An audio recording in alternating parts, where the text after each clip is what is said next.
लहसुन प्याज खा सकते हैं, कोशिश करें कि ना खाएं, पर खा रहे हैं तो कोई अपराध भी नहीं है। लहसुन प्याज खाना कोई बुरी बात नहीं है। हाँ, तामसी होता है, इसीलिए लोग लहसुन प्याज को इग्नोर करते हैं। जैसे हमारे यहाँ मतलब यहाँ गौरी गोपाल अन्न क्षेत्र चलता है ना, 3 से 4 हजार लोगों का भोजन यहाँ रोज बनता है, परंतु किसी भी दिन किसी भी प्रकार से लहसुन प्याज का उपयोग यहाँ के भोजन में नहीं किया जाता। क्यों? क्योंकि लहसुन प्याज तामसी होता है। वैसे तो आयुर्वेद में लहसुन को अमृत की उपाधि दी गई है, प्याज को अमृत की उपाधि दी गई। आप लहसुन प्याज खा सकते हैं, पर दवाई के तौर पर, है ना, दवाई के तौर पर। जैसे मैं अपनी बात बताऊं, जब बहुत गर्मी पड़ती है ना, जैसे मार्च खत्म होता है और अप्रैल शुरू होता है, तो मार्च अप्रैल के बीच में ना बहुत गर्मी की शुरुआत होती है। उस समय हमारी दादी, बड़ी माँ, नानी ये कहा करती है कि जेब में प्याज रख लो, थोड़ी सी प्याज जेब में रख लो तो लू नहीं लगती। ऐसा बड़ी माँ कहती है, माताएं कहती हैं कि बेटा प्याज जेब में रख लो, लू नहीं लगेगी।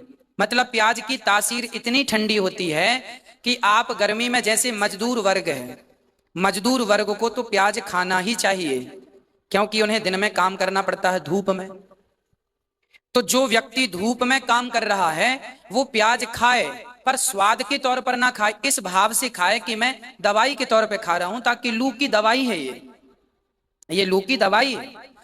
कोई पंडित भी है, मैं बताऊं सबकी, यदि कोई साधु भी है, पंडित भी है, कभी लहसुन प्याज नहीं खाता, परंतु कहा जाए, वैद्य जी कहें कि भाई आपको लू लग गई है, जरा सी प्याज नमक के साथ कच्ची वाली खा लो, तो खा लेने में क्या बुराई है? दवाई है वो। प्याज अमृत है, दवाई के तौर पर उपयोग करना चाहिए सबको, पर स्वाद के तौर पर ज्यादा नहीं। अति सर्वत्र वर्जयेत्, ज्यादा खाएंगे तो वो तामसी है, दुर्गंध रहती है प्याज में, है ना। और भगवान को भोग इसलिए नहीं लगती। लहसुन प्याज की उत्पत्ति कहां से हुई वो भी मैं आपको विस्तार से समझा दूं, ताकि लहसुन प्याज का यह खटका आपका बार बार का समाप्त हो जाए। ये जो लहसुन प्याज की उत्पत्ति है, जब समुद्र मंथन हुआ और उसमें अमृत निकला, तो अमृत को देवताओं ने पिया। मोहिनी भगवान बांट रहे थे, नारायण मोहिनी बनकर बांट रहे थे अमृत। एक राक्षस ने अमृत को पी लिया धोखे से, नाम था राहु। वो देवताओं का रूप बनाया और अमृत को देवताओं के बीच में खड़ा होकर पी लिया।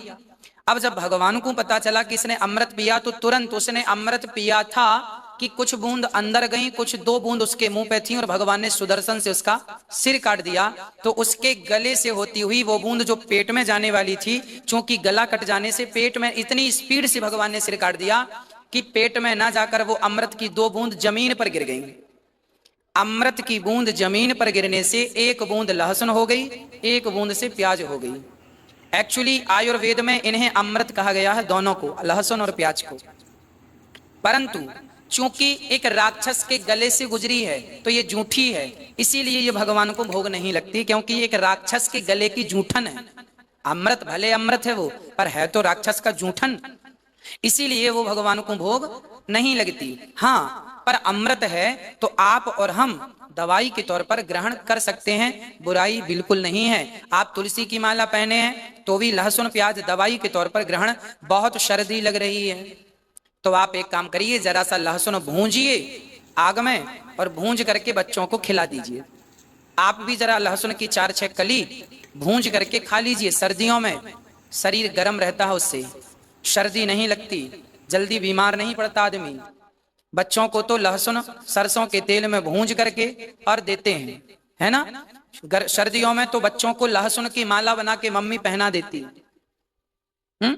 तो ये सब दवाई के तौर पर उपयोग होना चाहिए, स्वाद के तौर पर उपयोग वर्जित है।